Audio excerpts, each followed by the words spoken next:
ਪੰਜਾਬੀ ਸਿਨੇਮੇ ਲਈ 2021 ਦਾ ਵਰ੍ਹਾ ਚੰਗਾ ਨਹੀਂ ਰਿਹਾ।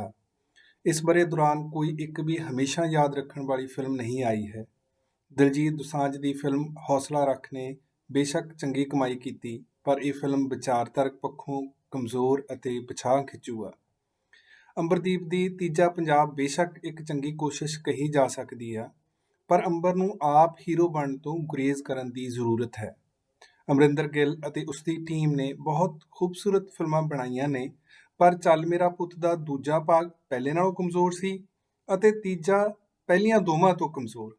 ਚੰਗੇ ਮੁੱਦੇ ਨੂੰ ਇਹਨਾਂ ਫਿਲਮਾਂ ਦੇ ਕਿਰਦਾਰ ਇੱਕ ਦੂਜੇ ਨੂੰ ਨੀਵਾਂ ਦਿਖਾਉਣ ਤੇ ਜ਼ੋਰ ਲਾ ਕੇ ਰੋਲ ਦਿੰਦੇ ਨੇ।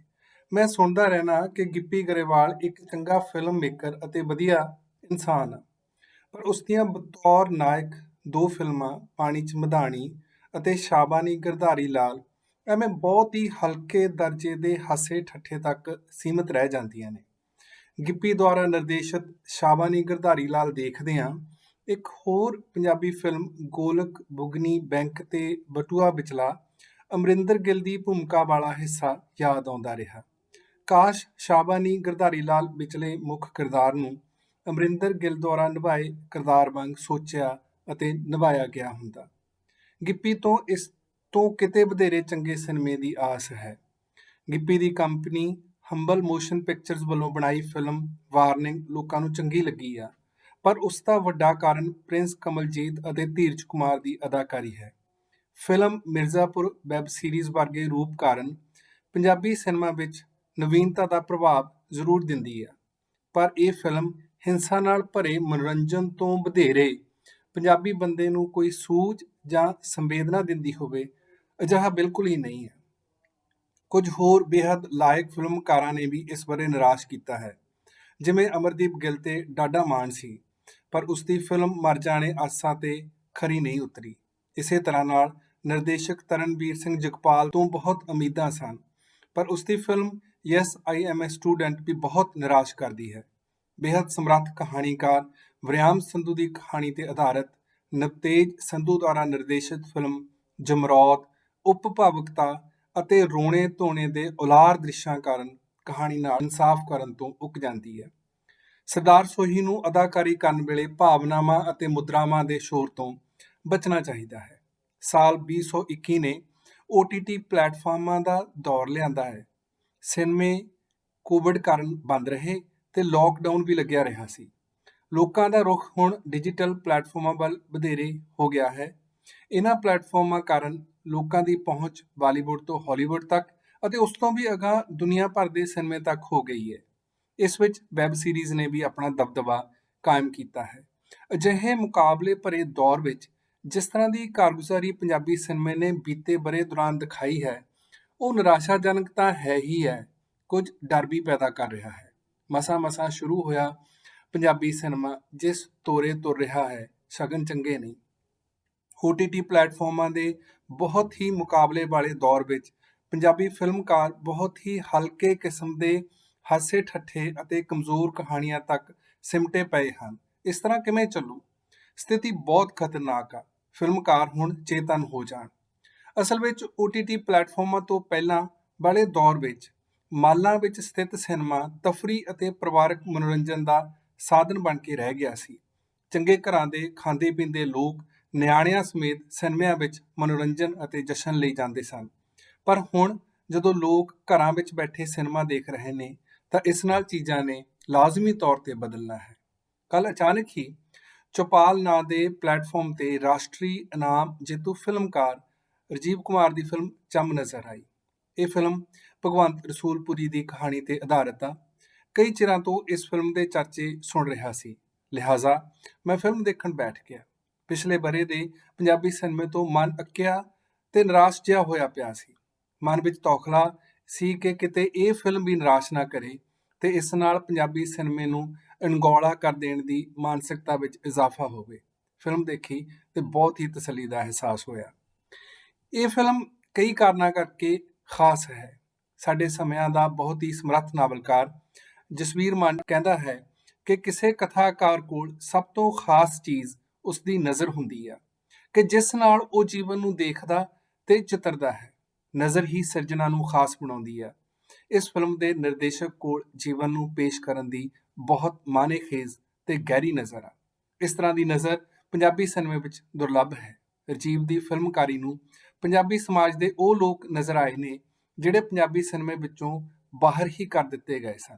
ਫਿਲਮਕਾਰ ਪਿੰਡ ਦੇ ਹਾਸ਼ੀਏ ਤੇ ਧੱਕੇ ਅਤੇ ਪਸ਼ੂਆਂ ਦੇ ਚੰਮ ਦਾ ਕਾਰੋਬਾਰ ਕਰਨ ਵਾਲੇ ਇੱਕ ਪਰਿਵਾਰ ਦੀ ਕਹਾਣੀ ਕਹਿੰਦਾ ਹੈ। ਪੂੰਜੀ ਅਤੇ ਮੰਡੀ ਦੀ ਚਕਾਚੌਂਧ ਵਾਲੇ ਇਸ ਦੌਰ ਵਿੱਚ ਇਸ ਕਿਸਮ ਦੇ ਪਰਿਵਾਰ ਦੀ ਸਿਨੇਮੇ ਰਾਹੀਂ ਕਹਾਣੀ ਕਹਿਣੀ ਆਪਣੇ ਆਪ ਵਿੱਚ ਇੱਕ ਖਾਸ ਗੱਲ ਹੈ। ਫਿਲਮ ਦਾ ਪਹਿਲਾ ਹੀ ਦ੍ਰਿਸ਼ ਕੁਝ ਉਚਾਈ ਤੋਂ ਪਿੰਡ ਦੇ ਘਰਾਂ ਦੀਆਂ ਛੱਤਾਂ ਦੇ ਜਮਘਟੇ ਰਾਹੀਂ ਪਿੰਡ ਨੂੰ ਉਭਾਰਦਾ ਹੈ। ਇਸ ਦ੍ਰਿਸ਼ ਵਿੱਚ ਇੱਕ ਵੀ ਘਰ ਦੂਰੀ ਮੰਜ਼ਲ ਵਾਲਾ ਨਜ਼ਰ ਨਹੀਂ ਆਉਂਦਾ। ਇਹ ਦ੍ਰਿਸ਼ ਅਤੇ ਪਿਛੋਕੜ ਵਿੱਚੋਂ ਉੱਭਰਦੇ ਬੋਲ ਬੇਗਮਪੁਰਾ ਸ਼ਹਿਰ ਕੋ ਨਾਓ ਦੁੱਖ ਅੰਦੋਹ ਨਹੀਂ ਤਿਹ ਠਾਓ ਦਰਸ਼ਕ ਨੂੰ ਖਾਸ ਅਹਿਸਾਸ ਵਿੱਚ ਲੈ ਜਾਂਦੇ ਨੇ। ਮਰੇ ਪਸ਼ੂਆਂ ਦੀ ਖਲ ਦਾ ਵਪਾਰ ਕਰਨ ਵਾਲਾ ਇਸ ਫਿਲਮ ਦਾ ਕਿਰਦਾਰ ਕੀਪਾ ਫਿਲਮ ਦੇ ਆਰੰਭ ਵਿੱਚ ਇੱਕ ਬਿਮਾਰ ਪਸ਼ੂ ਦੇ 9 ਵਾਰ 9 ਹੋ ਜਾਣ ਦੀ ਅਰਦਾਸ ਕਰਦਾ ਨਜ਼ਰ ਆਉਂਦਾ ਹੈ। ਕੀਪਾ ਮਾਨਵੀ ਸੰਵੇਦਨਾ ਨਾਲ ਹੀ ਲਬਰੇਜ਼ ਨਹੀਂ, ਸਗੋਂ ਉਸਨੂੰ ਪਸ਼ੂਆਂ ਨਾਲ ਵੀ ਡਾਢਾ ਮੋਹ ਹੈ। ਉਸਨੂੰ ਹਾਲੇ ਮੰਡੀ ਨੇ ਨਹੀਂ ਦੱਸਿਆ। ਇਸੇ ਕਾਰਨ ਉਸ ਲਈ ਵਪਾਰ ਨਹੀਂ, ਸਗੋਂ ਹਮਦਰਦੀ ਅਤੇ ਦਰਦਮੰਦੀ ਸਭ ਤੋਂ ਅਹਿਮ ਕਦਰਾਂ ਹਨ। ਇਹਨਾਂ ਕਦਰਾਂ ਨੂੰ ਇਹ ਕਿਰਦਾਰ ਉਦੋਂ ਵੀ ਬਚਾਈ ਰੱਖਦਾ ਜਦੋਂ ਉਸ ਦੇ ਨਵੇਂ ਜੰਮੇ ਭਤੀਜੇ ਦੀ ਜ਼ਿੰਦਗੀ ਦਾ ਸਵਾਲ ਆ ਖੜਾ ਹੁੰਦਾ। ਜਨਮ ਲੈਂਦੇ ਸਾਰ ਬੱਚੇ ਨੂੰ ਪੀਲੀਆ ਹੋ ਜਾਂਦਾ ਤੇ ਮਸ਼ੀਨ ਵਿੱਚ ਪਾਉਣ ਲਈ ਹਸਪਤਾਲ ਵਾਲੇ ਬਹੁਤ ਹੀ ਨਿਰਦਈ ਤਰੀਕੇ ਨਾਲ 2200 ਰੁਪਏ ਦੀ ਮੰਗ ਕਰਦੇ ਨੇ। 600 ਰੁਪਈਆ ਤਾਂ ਉਹਨਾਂ ਕੋਲ ਹੁੰਦਾ, ਪਰ 1600 ਰੁਪਏ ਦਾ ਇੰਤਜ਼ਾਮ ਕਰਨ ਲਈ ਕੀਪਾ ਇੱਧਰ ਉੱਧਰ ਤਾਲੋ ਮੱਛੀ ਹੁੰਦਾ। ਇਸੇ ਦੌਰਾਨ ਰਸਤੇ ਵਿੱਚ ਕੀਪੇ ਨੂੰ ਇੱਕ ਜ਼ਖਮੀ ਕਟਰੂ ਸੜਕ ਤੇ ਪਿਆ ਮਿਲਦਾ ਹੈ। ਇਹ ਕਟਰੂ ਇੱਕ ਕਾਰ ਦੇ ਫੇਟ ਮਾਰ ਕਾਰਨ ਜ਼ਖਮੀ ਹਾਲਤ ਵਿੱਚ ਤੜਫ ਰਿਹਾ ਹੁੰਦਾ। ਉਸ ਵਕਤ ਉਸ ਦੇ ਚੇਤੇ ਵਿੱਚੋਂ ਚੰਮ ਦੇ ਠੇਕੇਦਾਰ ਦੇ ਬੋਲ ਉੱਭਰਦੇ ਨੇ ਕਿ ਕਟਰੂਆਂ ਦੀ ਖਲ ਲਿਆ, ਉਹਨਾਂ ਦੀ ਮੰਗ ਬਹੁਤ ਆ। ਉਹ ਇੱਕ ਵਾਰ ਤਾਂ ਦੁਬਿਧਾ ਵਿੱਚ ਪੈ ਜਾਂਦਾ ਕਿ ਉਹ ਇਸ ਕਟਰੂ ਨੂੰ ਮਾਰਨ ਵੱਲ ਤੱਕ ਦੇਵੇ ਜਾਂ ਉਸ ਨੂੰ ਬਚਾਉਣ ਦਾ ਹੀਲਾ ਕਰੇ। ਜੇ ਕਟਰੂ ਮਰਦਾ ਹੈ ਤਾਂ ਉਸ ਦਾ 1600 ਦਾ ਇੰਤਜ਼ਾਮ ਹੋ ਸਕਦਾ ਤੇ ਬੱਚਾ ਬਚ ਸਕਦਾ, ਪਰ ਇਸ ਤਰ੍ਹਾਂ ਉਹ ਹਮਦਰਦੀ ਅਤੇ ਸਨੇਹ ਤੋਂ ਵਿਛੁੰਨਿਆ ਜਾ ਸਕਦਾ ਹੈ। ਇਸ ਸਥਿਤੀ ਵਿੱਚ ਉਸ ਦੀ ਚੋਣ ਫਿਲਮ ਦੀ ਅਹਿਮ ਵਿਚਾਰਧਾਰਕ ਪ੍ਰਾਪਤੀ ਬਣਦੀ ਹੈ। ਕੀਪਾ ਕਟਰੂ ਨੂੰ ਜਿਉਂਦਾ ਰੱਖਣ ਲਈ ਹੰਬਲਾ ਮਾਰਦਾ ਹੈ, ਹਮਦਰਦੀ ਅਤੇ ਸਨੇਹ ਨੂੰ ਜਿਉਂਦਾ ਰੱਖ ਲੈਂਦਾ। ਬੱਚਾ ਗੁਜ਼ਰ ਜਾਂਦਾ, ਪਰ ਚੰਗਿਆਈ ਬਚ ਜਾਂਦੀ ਹੈ। ਕੀਪਾ ਵੀ ਅੰਦਰੋਂ ਸਬੂਤਾ ਰਹਿ ਜਾਂਦਾ। ਕੀਪੇ ਅੰਦਰਲਾ ਸਬੂਤਾਪਣ ਹੀ ਉਸ ਨੂੰ ਅਨਿਆਂ ਅਤੇ ਬੁਰਾਈ ਦੇ ਖਿਲਾਫ ਬੋਲਣ ਅਤੇ ਖੜਨ ਦੀ ਜ਼ੁਰਤ ਦਿੰਦਾ। ਇਹ ਵੱਖਰੀ ਗੱਲ ਹੈ ਕਿ ਉਸ ਦਾ ਪ੍ਰਤੀਰੋਧ ਫਿਲਮ ਦੇ ਅਰੰਭਲੇ ਹਿੱਸੇ ਵਿੱਚ ਜਦੋਂ ਕੱਲਾ ਕਹਿਰਾ ਹੈ ਤਾਂ ਕੁਝ ਕਰਨ ਦੇ ਸਮਰੱਥ ਨਹੀਂ। ਵੋਟਾਂ ਤੋਂ ਪਰੇ ਰਹਿ ਕੇ ਉਸ ਦਾ ਵਿਚਰਨਾ ਵੀ ਕੁਝ ਨਹੀਂ ਬਦਲਦਾ, ਸਗੋਂ ਉਸ ਦਾ ਹੀ ਨੁਕਸਾਨ ਕਰ ਦਿੰਦਾ ਹੈ। ਪਰ ਜਦੋਂ ਫਿਲਮ ਦੇ ਅੰਤ ਤੱਕ ਪਹੁੰਚਦਿਆਂ ਉਸ ਦਾ ਨਿੱਜੀ ਪ੍ਰਤੀਰੋਧ ਹੋਰ ਲੋਕ ਪੱਖੀ ਧਿਰਾਂ ਨਾਲ ਜੁੜਦਾ ਤਾਂ ਬਦਲਾਓ ਆਰੰਭ ਹੁੰਦਾ। ਫਿਲਮ ਵਿੱਚ ਇਹ ਗੱਲ ਧੁਨੀ ਬਣ ਕੇ ਸਮਾਈ ਹੋਈ ਆ ਕਿ ਇਕੱਲੇ ਕਹਿਰੇ ਦੀ ਚੰਗਿਆਈ ਅਤੇ ਤਾਕਤ ਚੰਗੀ ਗੱਲ ਤਾਂ ਹੈ, ਪਰ ਇਹ ਜਦੋਂ ਤੱਕ ਇਕੱਠ ਨਹੀਂ ਬਣਦੀ ਇਸ ਦਾ ਹਾਰ ਜਾਣਾ ਤੈਅ ਹੈ। ਫਿਲਮ ਇਹ ਵੀ ਸੁਝਾਉਂਦੀ ਆ ਕਿ ਬੁਰਾਈ ਅਤੇ ਅਨਿਆਂ ਦੇ ਖਿਲਾਫ ਲੜਨ ਲਈ ਇਕੱਠ ਦੇ ਨਾਲ ਨਾਲ ਵਿਚਾਰਧਾਰਕ ਸਮਝਦਾਰੀ ਹੋਣੀ ਵੀ ਲੋੜੀਂਦੀ ਹੈ। ਇਸੇ ਕਾਰਨ ਕੀਪੇ ਅਤੇ ਉਸਦੇ ਭਾਈਚਾਰੇ ਨੂੰ ਜਦੋਂ ਨੌਜਵਾਨ ਭਾਰਤ ਸਭਾ ਅਤੇ ਕਿਸਾਨ ਯੂਨੀਅਨ ਦੀ ਵਿਚਾਰਧਾਰਕ ਹਮਾਇਤ ਮਿਲਦੀ ਹੈ ਤਾਂ ਅਮਲੀ ਪੱਧਰ ਤੇ ਤਬਦੀਲੀ ਦਾ ਆਉਣਾ ਸੰਭਵ ਹੁੰਦਾ ਹੈ।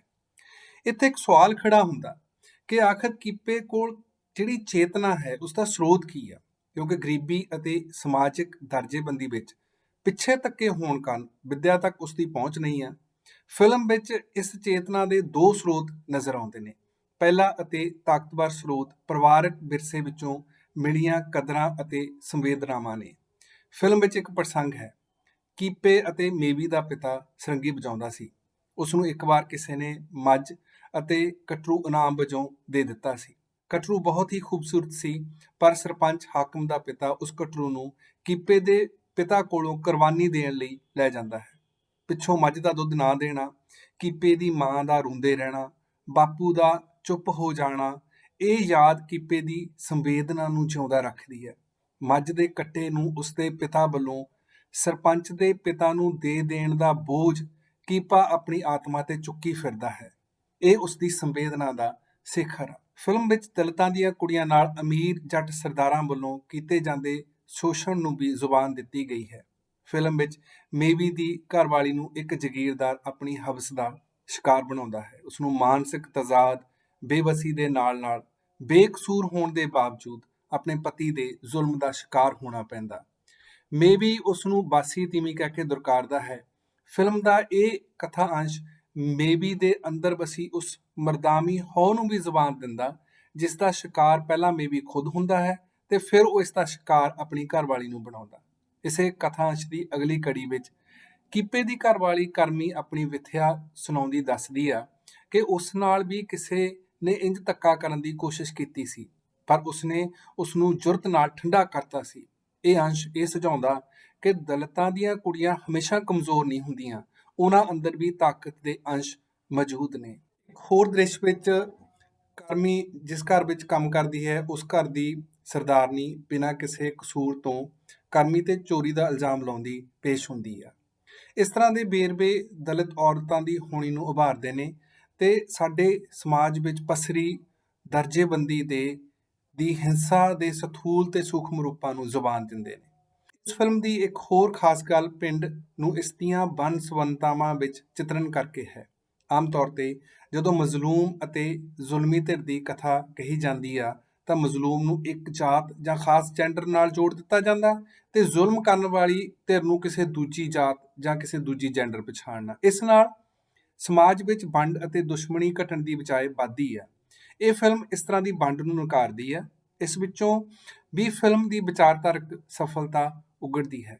ਫਿਲਮ ਵਿਚਲੀ ਪੇਸ਼ਕਾਰੀ ਨਾਲ ਜੱਟ, ਕਿਸਾਨ ਅਤੇ ਦਲਿਤਾਂ ਵਿਚਲਾ ਪਾੜਾ ਘਟਦਾ ਹੈ। ਕੀਪੇ ਦੀ ਸਭ ਤੋਂ ਵਧੇਰੇ ਮਦਦ ਇੱਕ ਕਿਸਾਨ ਬਲਕਾਰ ਸਿਉਂ ਕਰਦਾ ਹੈ। ਬਲਕਾਰ ਸਿਉਂ ਵੀ ਕੀਪੇ ਵਾਂਗ ਮਜ਼ਲੂਮ ਹੈ। ਉਸ ਦੇ ਜ਼ਖਮ ਹੋਰ ਵੀ ਗਹਿਰੇ ਨੇ। ਉਸ ਦੇ ਪੁੱਤਰ ਕਰਮੇ ਨੂੰ ਸਰਪੰਚ ਦੁਆਰਾ ਵੇਚਿਆ ਚਿੱਟਾ ਖਾ ਜਾਂਦਾ ਹੈ।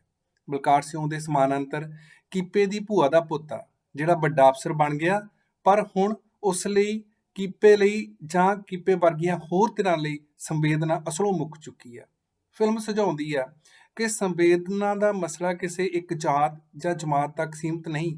ਕਿਸੇ ਖਾਸ ਜਾਤ ਦਾ ਬੰਦਾ ਵੀ ਹਾਲਾਤ ਬਦਲਣ ਨਾਲ ਅਸਲੋਂ ਸੰਵੇਦਨਾਹੀਣ ਹੋ ਜਾਂਦਾ ਤੇ ਕੋਈ ਹੋਰ, ਜਿਵੇਂ ਕਿ ਬਲਕਾਰ ਸਿਉਂ, ਹਮਦਰਦੀ ਅਤੇ ਸੰਵੇਦਨਾ ਨਾਲ ਭਰ ਜਾਂਦਾ ਹੈ। ਇਸ ਫਿਲਮ ਦੀ ਇੱਕ ਹੋਰ ਖਾਸੀਅਤ ਇਹ ਆ ਕਿ ਜਦੋਂ ਚੰਮ ਦਾ ਕੰਮ ਕਰਨ ਵਾਲੇ ਇਸ ਪਰਿਵਾਰ ਦੀ ਕਥਾ ਕਹੀ ਜਾਂਦੀ ਆ ਤਾਂ ਫਿਲਮ ਉਸ ਪਰਿਵਾਰ ਨੂੰ ਬਿਲਕੁਲ ਹੀ ਨਿਰਾਸ਼, ਬੇਵਸ ਅਤੇ ਖੁਸ਼ੀ ਵਿਹੂਣੇ ਪੇਸ਼ ਨਹੀਂ ਕਰਦੀ, ਜਿਹਾ ਕਿ ਅਕਸਰ ਮਜ਼ਲੂਮ ਧਿਰਾਂ ਨੂੰ ਪਾਪੂਲਰ ਘਾਟ ਵਿੱਚ ਪੇਸ਼ ਕਰਨ ਵੇਲੇ ਕਰ ਦਿੱਤਾ ਜਾਂਦਾ। ਇਸ ਪਰਿਵਾਰ ਵਿੱਚ ਖੁਸ਼ੀ ਦੇ ਸਰੋਤ ਮੌਜੂਦ ਨੇ, ਜਿਵੇਂ ਪਰਿਵਾਰ ਦਾ ਆਪਸੀ ਸਹਿਚਾਰ ਬਾਵਜੂਦ ਕੁਝ ਰੌਲੇ ਰੱਪੇ ਦੇ, ਜਾਂ ਫਿਰ ਸਭ ਤੋਂ ਵਧੇਰੇ ਤਾਕਤਵਰ ਰੂਪ ਵਿੱਚ ਨਵੇਂ ਜੀਅ ਦੀ ਆਮਦ ਦੀ ਆਸ। ਪਰ ਤਰਾਸਦੀ ਇਹ ਆ ਕਿ ਉਹਨਾਂ ਦੀ ਖੁਸ਼ੀ ਦੇ ਕਿਸੇ ਵੀ ਸਰੋਤ ਨੂੰ ਪੁੰਗਰਨ ਅਤੇ ਵਧਣ ਫੁੱਲਣ ਤੋਂ ਪਹਿਲਾਂ ਹੀ ਮਸਲ ਦਿੱਤਾ ਜਾਂਦਾ। ਫਿਲਮ ਵਿੱਚ ਸਰਪੰਚ ਹਾਕਮ ਦੇ ਰੂਪ ਵਿੱਚ ਸਿਆਸਤ ਦੇ ਲੋਕ ਵਿਰੋਧੀ ਅਤੇ ਹਮਦਰਦੀ ਵਿਹੂਣੇ ਚਰਿੱਤਰ ਨੂੰ ਉਭਾਰਿਆ ਗਿਆ ਹੈ। ਸਥਾਪਤ ਪ੍ਰਚਲਿਤ ਸਿਆਸਤ ਲੋਕ ਪੱਖੀ ਨਹੀਂ, ਇਸ ਦੇ ਇੱਕ ਤੋਂ ਵਧੇਰੇ ਵੇਰਵੇ ਇਸ ਫਿਲਮ ਵਿੱਚ ਪੇਸ਼ ਹੁੰਦੇ ਨੇ। ਸਰਪੰਚ ਸਿਆਸਤ ਆਸਰੇ ਸਰਕਾਰੀ ਤੰਤਰ ਤੱਕ ਪਹੁੰਚ ਬਣਾਉਂਦਾ ਅਤੇ ਉਸ ਨੂੰ ਚਿੱਟਾ ਵੇਚਣ ਜਿਹੇ ਕਾਰਿਆਂ ਲਈ ਵਰਤਦਾ। ਹਾਕਮ ਦੀ ਸਿਆਸਤ ਜਦੋਂ ਮੁੜ ਤਾਕਤ ਵਿੱਚ ਆਉਂਦੀ ਆ ਤਾਂ ਉਹ ਕੀਪੇ ਨੂੰ ਸਬਕ ਸਿਖਾਉਣ ਲਈ ਹੱਡਾ ਰੋੜੀ ਨੂੰ 45,000 ਰੁਪਈਏ ਤੇ ਸਾਲ ਭਰ ਲਈ ਠੇਕੇ ਤੇ ਦੇਣ ਦਾ ਐਲਾਨ ਕਰ ਦਿੰਦਾ। ਇਹ ਸਿਆਸਤ ਗਰੀਬ ਲੋਕਾਂ ਤੋਂ ਉਹ ਆਸਰੇ ਵੀ ਖੋਹ ਲੈਂਦੀ ਆ ਜਿਹੜੇ ਪਿੰਡ ਦੇ ਸਹਿਜ ਪ੍ਰਬੰਧ ਨੇ ਸਿਰਜੇ ਸੀ। ਇਹ ਸਿਆਸਤ ਝੂਠੇ ਲਾਰਿਆਂ ਨਾਲ ਲੋਕਾਂ ਨੂੰ ਉਹਨਾਂ ਦੇ ਜ਼ਮੀਨੀ ਯਥਾਰਥ ਤੋਂ ਤੋੜਨ ਦੀ ਭੂਮਿਕਾ ਵੀ ਅਦਾ ਕਰਦੀ ਆ। ਮੇਵੀ ਨੂੰ ਨੌਕਰੀ ਦਾ ਲਾਰਾ ਤਾਂ ਮਿਲਦਾ, ਪਰ ਉਹ ਅਸਲੀਅਤ ਦੇ ਵਿੱਚ ਕਦੇ ਨਹੀਂ ਬਦਲਦਾ। ਇਸ ਨਾਲ ਉਸ ਦਾ ਆਪਣੇ ਪਿਤਾ ਪੁਰਖੀ ਕਿੱਤੇ ਨਾਲੋਂ ਲਗਾਵ ਮੂਲੋਂ ਹੀ ਟੁੱਟ ਜਾਂਦਾ। ਸਿਆਸਤ ਦਾ ਇੱਕ ਹੋਰ ਰੰਗ ਉਦੋਂ ਸਾਕਾਰ ਹੁੰਦਾ ਜਦੋਂ ਪਿੰਡ ਵਿੱਚ ਆਈ ਡੰਗਰਾਂ ਦੀ ਡਾਕਟਰ ਕੁੜੀ ਨਵੇਂ ਗਿਆਨ ਆਸਰੇ ਪਿੰਡ ਨੂੰ ਹਲਾਉਣ ਦੀ ਨਵੀਂ ਜਾਗ ਲਾਉਂਦੀ ਹੈ। ਸਰਪੰਚ ਉਸ ਦੀ ਬਦਲੀ ਕਰਵਾ ਦਿੰਦਾ। ਇਸ ਤਰ੍ਹਾਂ ਸਿਆਸਤ ਦੇ ਲੋਕ ਵਿਰੋਧੀ ਚਰਿੱਤਰ ਤੇ ਜੁਰਤ ਨਾਲ ਉਂਗਲ ਰੱਖਣ ਕਰਕੇ ਫਿਲਮ ਅਹਿਮ ਹੋ ਜਾਂਦੀ ਆ। ਫਿਲਮ ਵਿੱਚ ਲੋਕਾਂ ਨੂੰ ਪਛਾਣ ਖਿੱਚੂ ਬਣਾਈ ਰੱਖਣ ਵਿੱਚ ਭੂਮਿਕਾ ਅਦਾ ਕਰਨ ਵਾਲੇ ਅਤੇ ਅੰਧ ਵਿਸ਼ਵਾਸ ਫੈਲਾਉਣ ਵਾਲੇ ਤਥਾਕਥਿਤ ਬਾਬਿਆਂ ਦਾ ਚਰਿੱਤਰ ਵੀ ਉਭਾਰਿਆ ਗਿਆ ਹੈ। ਫਿਲਮ ਇਹਨਾਂ ਬਾਬਤ ਜ਼ਾਹਰਾ ਰੂਪ ਵਿੱਚ ਕੋਈ ਬਹੁਤੀ ਟਿੱਪਣੀ ਤਾਂ ਨਹੀਂ ਕਰਦੀ, ਪਰ ਜਿਸ ਤਰ੍ਹਾਂ ਦੀ ਦ੍ਰਿਸ਼ਕਾਰੀ ਵਿੱਚ ਇਹਨਾਂ ਨੂੰ ਬੰਨਿਆ ਗਿਆ, ਉਹਨਾਂ ਨਾਲ ਇਹਨਾਂ ਦਾ ਲੋਕ ਵਿਰੋਧੀ ਚਿਹਰਾ ਸਹਿਜੇ ਹੀ ਨੰਗਾ ਹੋ ਜਾਂਦਾ। ਫਿਲਮ ਵਿੱਚ ਸਿਹਤ ਸਹੂਲਤਾਂ ਦੇ ਨਿੱਜੀਕਰਨ ਅਤੇ ਇਸ ਕਾਰਨ ਇਹਨਾਂ ਦੇ ਹੋ ਗਏ ਅਮਾਨਵੀਪਣ ਨੂੰ ਵੀ ਉਭਾਰਿਆ ਗਿਆ ਹੈ। ਲਾਭ ਅਤੇ ਲਾਲਸਾ ਤੇ ਉਸਰੇ ਹਸਪਤਾਲਾਂ ਨੂੰ ਇਸ ਗੱਲ ਨਾਲ ਕੋਈ ਫਰਕ ਨਹੀਂ ਪੈਂਦਾ ਕਿ ਇਲਾਜ ਕਰਵਾਉਣ ਆਇਆ ਬੰਦਾ ਕਿੰਨਾ ਕੁ ਗਰੀਬ ਆ ਜਾਂ ਕਿੰਨਾ ਕੁ ਲੋੜਵੰਦ ਆ। ਉਹਨਾਂ ਨੂੰ ਸਿਰਫ ਪੈਸੇ ਚਾਹੀਦੇ ਨੇ, ਤੇ ਜੇ ਪੈਸੇ ਨਹੀਂ ਤਾਂ ਇਲਾਜ ਨਹੀਂ। ਫਿਲਮ ਵਿੱਚ ਮੇਬੀ ਦਾ ਲੜਕਾ ਮਹਿਜ 1600 ਰੁਪਏ ਖੁਣੋਂ ਇਲਾਜ ਨਾ ਮਿਲਣ ਕਰਕੇ ਗੁਜ਼ਰ ਜਾਂਦਾ। ਇਹ ਨਿਜ਼ਾਮ ਅਤੇ ਮੰਡੀ ਕਦਰਾਂ ਦੇ ਲੋਕ ਵਿਰੋਧੀ ਚਰਿੱਤਰ ਦਾ ਸਿਖਰ ਆ। ਫਿਲਮ ਵਿੱਚ ਇੱਕ ਕਿਰਦਾਰ ਸਿਮਰਨ ਦੀ ਭੂਮਿਕਾ ਅਹਿਮ ਹੈ। ਸਿਮਰਨ ਇੱਕ ਲੜਕੀ ਹੈ, ਪਰ ਉਹ ਡੰਗਰਾਂ ਦੀ ਡਾਕਟਰ ਹੈ। ਆਮ ਤੌਰ ਤੇ ਲੜਕੀਆਂ ਡੰਗਰਾਂ ਦੀਆਂ ਡਾਕਟਰ ਨਹੀਂ ਹੁੰਦੀਆਂ। ਫਿਲਮ ਇਸ ਰੂੜਤਾ ਨੂੰ ਤੋੜਦੀ ਆ ਕਿ ਕੁੜੀਆਂ ਵੀ ਡੰਗਰਾਂ ਦੀਆਂ ਡਾਕਟਰ ਹੋ ਸਕਦੀਆਂ ਨੇ। ਉਹ ਅਮੀਰ ਸ਼ਹਿਰ ਵਸਦੇ ਪਰਿਵਾਰ ਵਿੱਚੋਂ ਹੋਣ ਦੇ ਬਾਵਜੂਦ ਪਿੰਡ ਵਿੱਚ ਨੌਕਰੀ ਕਰਨ ਆਉਂਦੀ ਆ। ਇਹ ਇਸ ਗੱਲ ਦੀ ਚਿੰਨ੍ਹਕਾਰੀ ਹੈ ਕਿ ਸਾਡੀ ਨਵੀਂ ਪੀੜ੍ਹੀ ਵਿੱਚ ਕੁਝ ਚੰਗਾ ਕਾਰਨ ਗੁਜ਼ਰਨ ਦਾ ਹੀਆ ਹਾਲੇ ਮੁੱਕਿਆ ਨਹੀਂ। ਉਹਨਾਂ ਤੇ ਯਕੀਨ ਰੱਖਿਆ ਜਾ ਸਕਦਾ। ਸਿਮਰਨ ਪਿੰਡ ਵਿੱਚ ਬਦਲਾਅ ਦਾ ਸਬੱਬ ਬਣਦੀ ਹੈ। ਉਹ ਇੱਕ ਤਰ੍ਹਾਂ ਨਾਲ ਨਾਇਕ ਹੋ ਨਿਬੜਦੀ ਹੈ। ਸਿਮਰਨ ਵਿੱਚ ਹਾਸਲ ਕੀਤੇ ਗਿਆਨ ਕਾਰਨ ਲੜਨ ਦੀ ਚਾਹ ਹੈ, ਜੇਰਾ ਹੈ, ਰਾਹ ਉਹ ਲੱਭ ਲੈਂਦੀ ਹੈ। ਚੰਗਿਆਈ ਉਸ ਅੰਦਰ ਜੁਰਤ ਪੈਦਾ ਕਰਦੀ ਹੈ, ਜਿਸ ਆਸਰੇ ਉਹ ਸਰਪੰਚ ਨੂੰ ਸਿੱਧੀ ਹੋ ਕੇ ਟੱਕਰਦੀ ਹੈ। ਵਿਦਿਆ ਉਸ ਨੂੰ ਊਚ ਨੀਚ ਦੀਆਂ ਦਰਜੇਬੰਦੀਆਂ ਤੋਂ ਮੁਕਤ ਕਰਦੀ ਹੈ। ਇਸੇ ਕਾਰਨ ਉਹ ਕੀਪੇ ਦੇ ਘਰ ਵਿੱਚ ਰਹਿਣ ਲੱਗਦੀ ਹੈ। ਫਿਲਮ ਵਿੱਚ ਸਿਮਰਨ ਪਿੰਡ ਦੇ ਮਜ਼ਲੂਮ ਲੋਕਾਂ ਨੂੰ ਨੌਜਵਾਨ ਸਭਾ ਅਤੇ ਕਿਸਾਨ ਯੂਨੀਅਨ ਨਾਲ ਮਿਲਾਉਣ ਵਿੱਚ ਸੂਤਰਧਾਰ ਦੀ ਭੂਮਿਕਾ ਨਿਭਾਉਂਦੀ ਹੈ। ਫਿਲਮ ਦਾ ਅੰਤ ਦੋ ਦਿਸ਼ਾਵਾਂ ਵੱਲ ਸੰਕੇਤ ਕਰਦਾ। ਇੱਕ ਦਿਸ਼ਾ ਨਿਰਾਸ਼ਾ ਅਤੇ ਧੁੰਦੂਕਾਰੇ ਨਾਲ ਭਰੀ ਹੋਈ ਆ, ਅਤੇ ਦੂਸਰੀ ਉਮੀਦ ਅਤੇ ਰੌਸ਼ਨੀ ਨਾਲ। ਪਹਿਲੀ ਦਿਸ਼ਾ ਦਾ ਸੂਚਕ ਕੀਪੇ ਦਾ ਛੋਟਾ ਭਰਾ ਮੇਵੀ ਬਣਦਾ। ਮੰਡੀ ਉਸ ਤੱਕ ਸ਼ਹਿਰੋਂ ਆਏ ਉਸਦੇ ਦੋਸਤ ਅਤੇ ਉਸਦੇ ਫੋਨ ਵਿਚਲੀ ਅਸ਼ਲੀਲਤਾ ਰਾਹੀਂ ਪਹੁੰਚ ਕਰਦੀ ਆ। ਇਹ ਪਹਿਲਾ ਮੌਕਾ ਹੁੰਦਾ ਜਦੋਂ ਉਹ ਉਸਦਾ ਪਿੰਡ ਅਤੇ ਆਪਣੇ ਪਿਤਾ ਪੁਰਖੀ ਕਿੱਤੇ ਤੋਂ ਯਕੀਨ ਉੱਠਦਾ। ਅੰਤ ਜਦੋਂ ਉਸਦਾ ਨਵਜੰਮਿਆ ਬੱਚਾ ਗਰੀਬੀ, ਘੋਰ ਬੇਵਸੀ ਅਤੇ ਪ੍ਰਬੰਧ ਦੀ ਬੇਕਰਕ ਹਿੰਸਾ ਦੀ ਭੇਟ ਚੜ੍ਹ ਜਾਂਦਾ ਤਾਂ ਉਹ ਆਪਣੀ ਘਰਵਾਲੀ ਸਮੇਤ ਸ਼ਹਿਰ ਉੱਠ ਜਾਂਦਾ। ਸ਼ਹਿਰ ਤੋਂ ਉਸਨੂੰ ਆਸ ਹੈ, ਪਰ ਇਹ ਗੱਲ ਸਾਨੂੰ ਪਤਾ ਹੀ ਆ ਕਿ ਸ਼ਹਿਰ ਤਾਂ ਹੋਰ ਵੀ ਜ਼ਾਲਮ ਅਤੇ ਨਿਰਦਈ ਹੈ।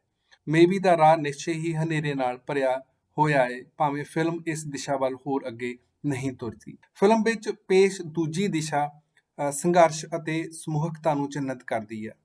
ਫਿਲਮ ਦੇ ਅੰਤ ਵਿੱਚ ਕੀਪੇ ਨੂੰ ਪੰਚਾਇਤੀ ਰਾਖਵੀਂ ਜ਼ਮੀਨ ਵਾਹੁਣ ਦਾ ਹੱਕ ਮਿਲਣਾ ਇਸ ਗੱਲ ਦਾ ਸੰਕੇਤ ਆ ਕਿ ਹਲੇ ਸਰਬਨਾਸ਼ ਨਹੀਂ ਹੋਇਆ ਹੈ।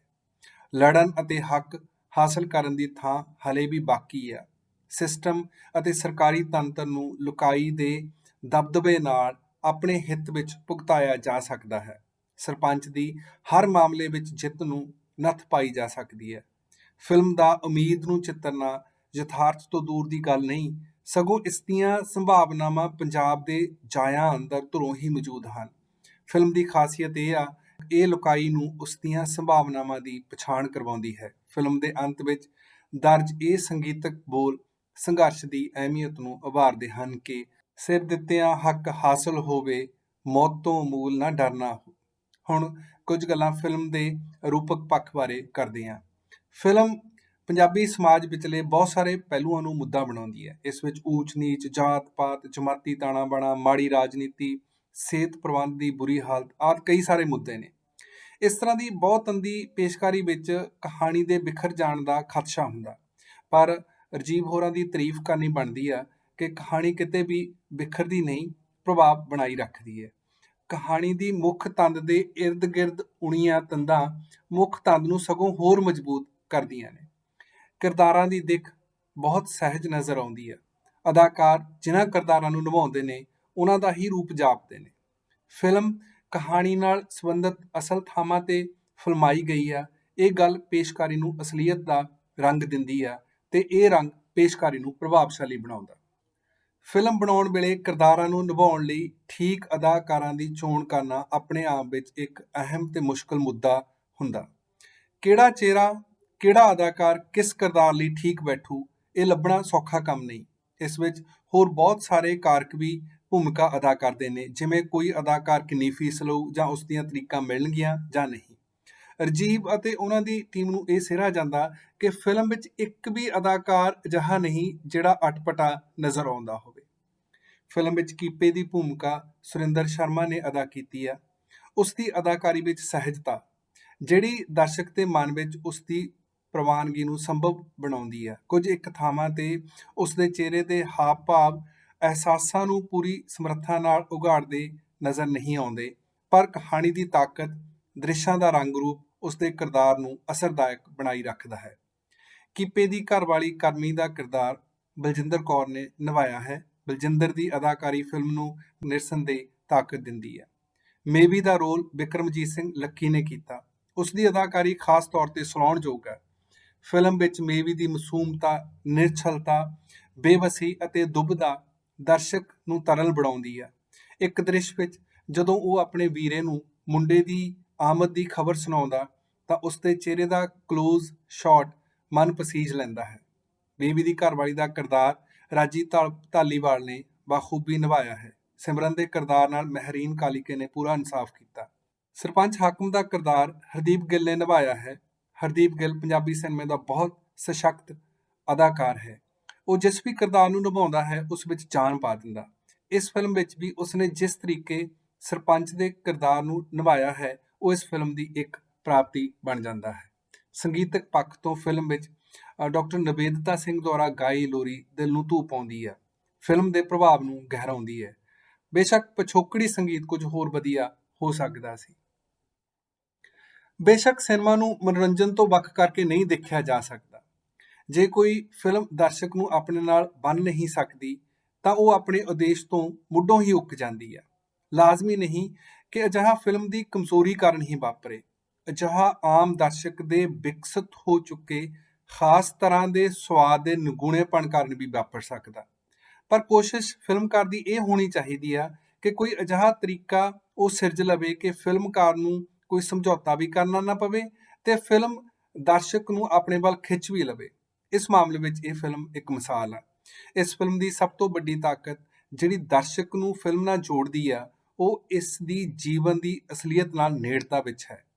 ਅਸਲ ਜੀਵਨ ਨੂੰ ਸਕਰੀਨ ਤੇ ਪੁਨਰ ਸਿਰਜ ਸਕਣ ਦੀ ਸ਼ਕਤੀ ਵਿੱਚ ਹੈ ਅਤੇ ਲੋਕ ਪੱਖੀ ਹੁੰਗਾਰੇ ਵਿੱਚ।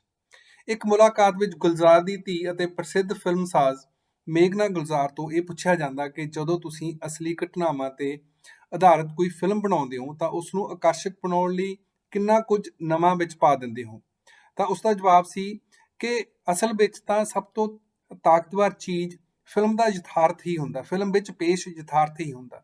ਜੇ ਯਥਾਰਥ ਆਕਰਸ਼ਕ ਨਹੀਂ ਤਾਂ ਫਿਰ ਉਸਨੂੰ ਹੋਰ ਕੋਈ ਵੀ ਚੀਜ਼ ਆਕਰਸ਼ਕ ਨਹੀਂ ਬਣਾ ਸਕਦੀ ਹੈਗੀ।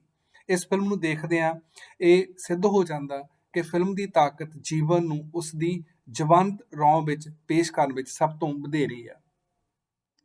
ਇਸ ਫਿਲਮ ਬਾਰੇ ਅੰਤਮ ਪਰ ਬਹੁਤ ਹੀ ਅਹਿਮ ਗੱਲ ਇਸ ਦੇ ਨਿਰਮਾਣ ਅਤੇ ਵਿਤਰਨ ਬਾਬਤ ਹੈ।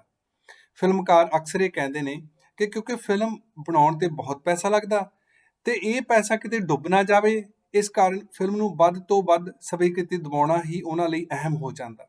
ਵਪਾਰ ਫਿਲਮ ਰੂਪੀ ਕਲਾ ਦੇ ਕੇਂਦਰ ਵਿੱਚ ਆ ਜਾਂਦਾ ਤੇ ਇਸ ਕਲਾ ਦੀ ਲੁਕਾਈ ਪ੍ਰਤੀ ਜ਼ਿੰਮੇਵਾਰੀ ਦੂਰ ਕਿਧਰੇ ਪਛਾਂ ਖਿਸਕ ਜਾਂਦੀ ਹੈ। ਸਵਾਲ ਇਹ ਬਣਦਾ ਕਿ ਕੀ ਸੱਚਮੁੱਚ ਫਿਲਮ ਬਹੁਤ ਮਹਿੰਗੀ ਬਣਦੀ ਹੈ, ਕਰੋੜਾਂ ਵਿੱਚ, ਕਿ ਇਸ ਨੂੰ ਲੱਖਾਂ ਵਿੱਚ ਨਹੀਂ ਬਣਾਇਆ ਜਾ ਸਕਦਾ?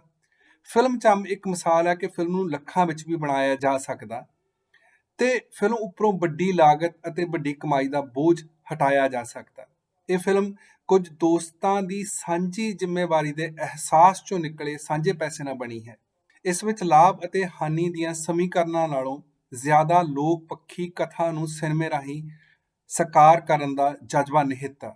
ਮੈਨੂੰ ਯਕੀਨ ਆ ਕਿ ਫਿਲਮ ਤੇ ਜਿੰਨਾ ਨਿਵੇਸ਼ ਹੋਇਆ ਹੋਵੇਗਾ ਘੱਟੋ ਘੱਟ ਉਨੇ ਪੈਸੇ ਤਾਂ ਜ਼ਰੂਰ ਹੀ ਵਾਪਸ ਮੁੜ ਆਏ ਹੋਣਗੇ। ਜਿਹੜਾ ਇਸ ਫਿਲਮ ਕਾਰਨ ਰਾਜੀਵ ਹੋਰਾਂ ਦੀ ਸਾਰੀ ਟੀਮ ਨੂੰ ਪੰਜਾਬੀਆਂ ਨੇ ਪਿਆਰ ਅਤੇ ਸਤਿਕਾਰ ਦਿੱਤਾ ਜਾਂ ਜਿਹੜਾ ਹਲੇ ਦੇਣਾ ਹੈ ਉਹ ਕਿਹੜਾ ਕਿਸੇ ਵਿੱਤੀ ਲਾਭ ਤੋਂ ਘੱਟ ਗੱਲ ਹੈ। ਉਂਝ ਇਹ ਵੀ ਸੱਚ ਹੈ ਕਿ ਕਿਤੇ ਕਿਤੇ ਇਉਂ ਨਜ਼ਰ ਆਉਂਦਾ ਰਿਹਾ ਕਿ ਜੇ ਇਸ ਫਿਲਮ ਦੇ ਨਿਰਮਾਣ ਵਿੱਚ ਵੱਧ ਨਿਵੇਸ਼ ਹੋਇਆ ਹੁੰਦਾ ਤਾਂ ਸ਼ਾਇਦ ਤਕਨੀਕੀ ਪੱਖ ਅਤੇ ਵਿਸ਼ੇ ਦੇ ਨਿਭਾਅ ਵਿੱਚ ਹੋਰ ਵੀ ਚੰਗਾ ਕੰਮ ਹੋ ਸਕਦਾ ਸੀ। ਪਰ ਜਿਸ ਲਾਗਤ ਨਾਲ ਇਹ ਫਿਲਮ ਬਣੀ ਆ ਉਸ ਵਿੱਚ ਇਹ ਬਿਹਤਰੀਨ ਕੰਮ ਕਿਹਾ ਜਾ ਸਕਦਾ। ਹੁਣ ਫਿਲਮ ਦੇ ਵਿਤਰਨ ਦੀ ਗੱਲ ਕਰਦੇ ਹਾਂ। ਇਸ ਨਾਲ ਹੀ ਇਹ ਵੀ ਇੱਕ ਸਵਾਲ ਹੁੰਦਾ ਕਿ ਇਹ ਫਿਲਮ ਕਿਸ ਦਰਸ਼ਕ ਲਈ ਬਣਾਈ ਗਈ ਹੈ ਤੇ ਕਿਸ ਕਿਸਮ ਦੇ ਦਰਸ਼ਕ ਨਾਲ ਇਹ ਸੰਵਾਦ ਕਰਨਾ ਚਾਹੁੰਦੀ ਹੈ। ਜੇ ਤਾਂ ਇਹ ਸੋਚਿਆ ਜਾਵੇ ਕਿ ਫਿਲਮ 200 ਤੋਂ 300 ਦੀ ਟਿਕਟ ਲੈ ਕੇ ਫਿਲਮ ਦੇਖਣ ਵਾਲੇ ਦਰਸ਼ਕ ਲਈ ਆ ਤਾਂ ਉਸ ਲਈ ਵਿਤਰਨ ਦਾ ਪਰੰਪਰਾਗਤ ਤਰੀਕਾ ਤਾਂ ਹੈ ਹੀ ਆ। ਪਰ ਜੇ ਇਹ ਫਿਲਮ ਉਹਨਾਂ ਲੋਕਾਂ ਲਈ ਖਾਸ ਤੌਰ ਤੇ ਆ ਜਿਹੜੇ ਇਸ ਦੇ ਪਾਤਰ ਹਨ ਤਾਂ ਇਸ ਦੇ ਵਿਤਰਨ ਦੀ ਵੱਖਰੀ ਵਿਧੀ ਅਪਣਾਉਣੀ ਪੈਣੀ ਸੀ। ਇਸ ਫਿਲਮ ਦੀ ਟੀਮ ਇਹ ਫੈਸਲਾ ਕਰਦੀ ਆ ਕਿ ਅਸੀਂ ਇਹ ਫਿਲਮ ਉਹਨਾਂ ਲੋਕਾਂ ਨੂੰ ਲਾਜ਼ਮੀ ਦਿਖਾਉਣੀ ਹੈ ਜਿਨ੍ਹਾਂ ਦੀ ਇਹ ਕਹਾਣੀ ਹੈ, ਤਾਂ ਜੋ ਉਹਨਾਂ ਦੇ ਜੀਵਨ ਵਿੱਚ ਕੁਝ ਪਰਿਵਰਤਨ ਆ ਸਕੇ। ਫਿਲਮ ਦੀ ਟੀਮ ਦਾ ਇਹ ਫੈਸਲਾ ਆਪਣੇ ਆਪ ਵਿੱਚ ਲੀਹ ਪਾੜੂ ਕਦਮ ਸੀ। ਸਪਸ਼ਟ ਹੈ ਕਿ ਅਜਿਹੇ ਲੋਕਾਂ ਵਿੱਚ ਸਿਨੇਮਿਆਂ ਤੱਕ ਪਹੁੰਚਣ ਦੀ ਸਮਰੱਥਾ ਕਿੱਥੋਂ ਹੋਣੀ ਸੀ। ਫਿਲਮਕਾਰ ਫਿਲਮ ਨੂੰ ਲੋਕਾਂ ਤੱਕ ਆਪ ਲੈ ਜਾਂਦਾ ਅਤੇ ਇਹ ਫਿਲਮ ਇੱਕ ਅੰਦਾਜ਼ੇ ਅਨੁਸਾਰ 250 ਤੋਂ ਵਧੇਰੇ ਪਿੰਡਾਂ ਵਿੱਚ ਪ੍ਰੋਜੈਕਟਰ ਜ਼ਰੀਏ ਦਿਖਾਈ ਜਾਂਦੀ ਹੈ। ਫਿਲਮ ਅਤੇ ਲੁਕਾਈ ਦਾ ਪਹਿਲੀ ਵਾਰ ਇੰਨਾ ਗੂੜਾ ਅਤੇ ਤਬਦੀਲੀ ਮੂਲਕ ਰਿਸ਼ਤਾ ਬਣਦਾ। ਫਿਲਮ ਦੇਖੀ ਦਿਖਾਈ ਹੀ ਨਹੀਂ ਜਾਂਦੀ, ਉਸ ਤੇ ਚਰਚਾਵਾਂ ਦਾ ਦੌਰ ਵੀ ਚੱਲਦਾ। ਇਸ ਨਾਲ ਫਿਲਮ ਭੋਗਣ ਤੋਂ ਫਿਲਮ ਨੂੰ ਮਹਿਸੂਸਣ ਅਤੇ ਮਹਿਸੂਸਣ ਤੋਂ ਸੋਚਣ ਅਤੇ ਸੋਚਣ ਤੋਂ ਅਮਲ ਵਿੱਚ ਤਬਦੀਲੀ ਲਿਆਉਣ ਦੀ ਪ੍ਰਕਿਰਿਆ ਆਰੰਭ ਹੁੰਦੀ ਹੈ। ਇਸ ਤਰ੍ਹਾਂ ਕਰਨਾ ਇਸੇ ਫਿਲਮ ਦੇ ਹਿੱਸੇ ਆਇਆ। ਭਵਿੱਖ ਵਿੱਚ ਅਜਿਹਾ ਬਾਰ-ਬਾਰ ਵਾਪਰੇ, ਇਸ ਦੀ ਤਾਂਘ ਜ਼ਰੂਰ ਬਹੁਤ ਆ। ਇਹਨਾਂ ਸ਼ਬਦਾਂ ਨਾਲ ਰਾਜੀਵ ਅਤੇ ਸਾਰੀ ਟੀਮ ਨੂੰ ਮੇਰੇ ਵੱਲੋਂ ਬਹੁਤ ਧੰਨਵਾਦ ਅਤੇ ਸ਼ੁਭ ਕਾਮਨਾਵਾਂ। ਪੰਜਾਬੀਆਂ ਤੋਂ ਇਹ ਆਸ ਕਿ ਉਹ ਇਸ ਫਿਲਮ ਨੂੰ ਜ਼ਰੂਰ ਦੇਖਣਗੇ, ਇਸ ਬਾਰੇ ਗੱਲ ਅੱਗੇ ਤੋਰਨਗੇ। ਨਹੀਂ ਤਾਂ ਇਹ ਮੇਣਾ ਤਾਂ ਮੱਥੇ ਹੈ ਹੀ ਹੈ ਕਿ ਪੰਜਾਬੀ ਚੰਗੀਆਂ ਫਿਲਮਾਂ ਅਤੇ ਚੰਗੇ ਗੀਤਾਂ ਨੂੰ ਭਰਪੂਰ ਹੁੰਗਾਰਾ ਨਹੀਂ ਦਿੰਦੇ। ਅੰਤ ਵਿੱਚ ਤੁਹਾਡੇ ਨਾਲ ਫਿਲਮ ਦਾ ਇੱਕ ਦ੍ਰਿਸ਼ ਸਾਂਝਾ ਕਰਦੇ ਹਾਂ। ਸ਼ੁਕਰੀਆ। ਤੂੰ ਡੰਗਰਾਂ ਦੀ ਡਾਕਟਰ ਹੈ ਤੇ ਡੰਗਰਾਂ ਦਾ ਫਿਕਰ ਕਰਿਆ ਕਰ, ਬੰਦਿਆਂ ਦਾ ਫਿਕਰ ਕਰਨ ਲਈ ਅਸੀਂ ਹੈਗੇ ਆ। ਸਰਪੰਚ ਸਾਹਿਬ, ਮੈਨੂੰ ਮੇਰਾ ਕੰਮ ਸਮਝਾਉਣ ਦੀ ਲੋੜ ਨਹੀਂ। ਜੇ ਮੈਂ ਪੜ੍ਹਾਈ ਕੀਤੀ ਹੈ ਤਾਂ ਮੈਂ ਡਾਕਟਰ ਲੱਗੀ। ਇਹ ਨੌਕਰੀ ਮੈਨੂੰ ਸਰਕਾਰ ਨੇ ਦਿੱਤੀ ਹੈ ਤੇ ਇਹਨਾਂ ਲੋਕਾਂ ਨੂੰ ਜਾਗਰੂਕ ਕਰਨਾ ਮੇਰਾ ਫਰਜ਼। ਅੱਛਾ, ਅੱਜ ਕੱਲ ਤੂੰ ਇਹ ਫਰਜ਼ ਕੋਈ ਜ਼ਿਆਦਾ ਹੀ ਨਹੀਂ ਨਿਭਾਉਣ ਲੱਗ ਪਈ ਤੇ ਪੰਗਾ ਵੀ ਮੇਰੇ ਨਾਲ ਪਾ ਲਿਆ, ਸਰਪੰਚ ਹਾਕਮ ਨਾਲ। ਤੈਨੂੰ ਪਤਾ ਮੇਰੇ ਹੱਥ ਕਿੰਨੇ ਲੰਬੇ ਨੇ? ਸਰਪੰਚ ਸਾਹਿਬ, ਮੈਂ ਕਿਸੇ ਦੇ ਹੱਥਾਂ ਹੁੱਥਾਂ ਤੋਂ ਨਹੀਂ ਡਰਦੀ। ਜੇ ਡਰਦੀ ਹੁੰਦੀ ਤਾਂ ਪਿੰਡ ਜਾ ਕੇ ਨੌਕਰੀ ਨਾ ਕਰਦੀ। ਤੇ ਇੱਕ ਗੱਲ ਹੋਰ, ਇਹਨਾਂ ਲੋਕਾਂ ਦੇ ਹੱਥਾਂ 'ਚ ਕਿੰਨੀ ਤਾਕਤ ਹੈ, ਸ਼ਾਇਦ ਇਸ ਗੱਲ ਦਾ ਅੰਦਾਜ਼ਾ ਤੁਹਾਨੂੰ। ਤੈਨੂੰ ਮੇਰੀ ਤਾਕਤ ਦਾ ਅਹਿਸਾਸ ਨਹੀਂ ਹੈ। ਤੂੰ ਕੀੜਿਆਂ ਦੇ ਭੌਣ ਤੇ ਬਹਿਣ ਜਾ ਰਹੀ ਹੈ। ਤੇ ਤੁਸੀਂ ਵੀ ਪਰਿੰਡਾਂ ਦੇ ਖੱਖਰ ਨੂੰ ਹੱਥ ਪਾ ਲਿਆ। ਹੱਦ ਹੋਈ ਤੇਰੇ ਵਾਲੀ। ਮੈਂ ਜਨਾਨੀ ਹੋਣ ਕਰਕੇ ਲਿਹਾਜ਼ ਕਰੀ ਜਾਣਾ ਵੀ ਕਾਹ ਤੋਂ ਤੂੰ ਸਗੋਂ ਵੱਧੇ ਜਾਨੀ ਹੈ। ਕੋਈ ਗੱਲ ਨਹੀਂ, ਦੇਖ ਲਵਾਂਗਾ ਤੈਨੂੰ ਮੈਂ। ਹੁਣ ਮੈਂ ਤੈਨੂੰ ਪੱਕੇ ਪੈਰੀਂ ਟੱਕਰੂ।